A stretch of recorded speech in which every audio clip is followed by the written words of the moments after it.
1000 سال تک لڑیں گے, ہم گھاس کھائیں گے, نیوکلیر بم بنائیں گے, اس قسم کی جو پولیٹیکل بلیف ہوتا ہے وہ بڑا انسپائرنگ ہوتا ہے, اور وہ ڈیفینیٹلی اپنے ایک ریزلٹس جو ہیں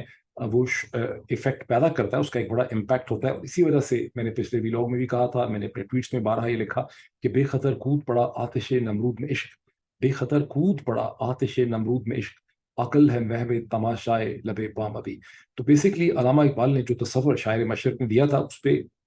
پاکستان کا یہ فارمر پرائم منسٹر جو ہے یہ پوری طرح سے عمران خان کے اوپر یہ چیز جو ہے یہ عمران خان کو پرسونیفائی کرتی ہے. پاکستان کی سیاسی تاریخ میں 75 برس میں آپ کو کوئی اس قسم کی شخصیت نہیں ملتی جس کا اس قسم کا ایک اسٹرانگ سینس آف بلیف ہے.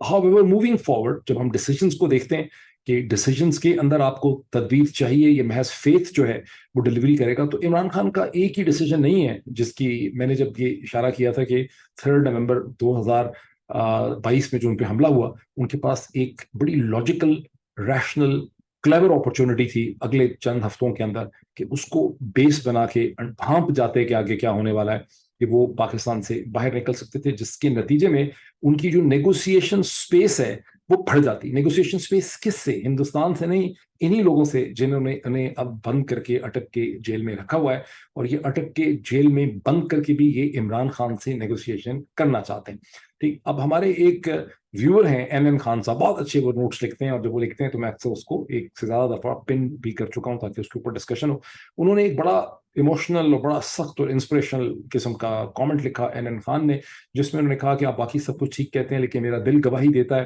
کہ عمران خان کی یہ اسٹرگل کے نتیجے میں سسٹم جو ہے وہ چینج ہو جائے گا, something like that, system change ہو جائے گا اور وہ کامیاب ہوں گے اور فاتح بن کے یہاں سے وہ ایمرج کریں گے, اور سسٹم چینج ہوگا بیکاز آف دی امپیکٹ کہ انہوں نے جو پوزیشن لی ہوئی. اس کو ہم ڈیفائن کریں پروفیشنل ٹرمز میں تو یہ بیسکلی ایک فیتھ بلیف اسٹریٹجی ہے. اس میں اسٹریٹجی یہ ہے کہ چونکہ میرا ایمان سچا ہے, چونکہ میں صداقت سے, سچائی کے ساتھ, بولڈنس کے ساتھ اپنی پوزیشن کے اوپر کھڑا ہوں, اس کے لیے اسٹرگل کر رہا ہوں, تو اس کے اندر سے کوئی ایسی مقناطیسی میگنیٹک کے نیچرل فورس جو ہے جو ایمرج کرے گی, جس کے نتیجے میں حالات جو ہیں وہ تبدیل ہو جائیں گے. ایک کوٹیشن جس کو میں نے اپنے پچھلے ویلاگس میں بہت کوٹ کیا عمران خان کے کانٹیکس میں, وہ تھی جب میں نے کہیں پڑھا تھا, یہ اس کا ایک ٹکڑا ہے کہ بولڈنس, if you believe in something, start doing it, because boldness has genius, power and magic in it. Boldness has genius,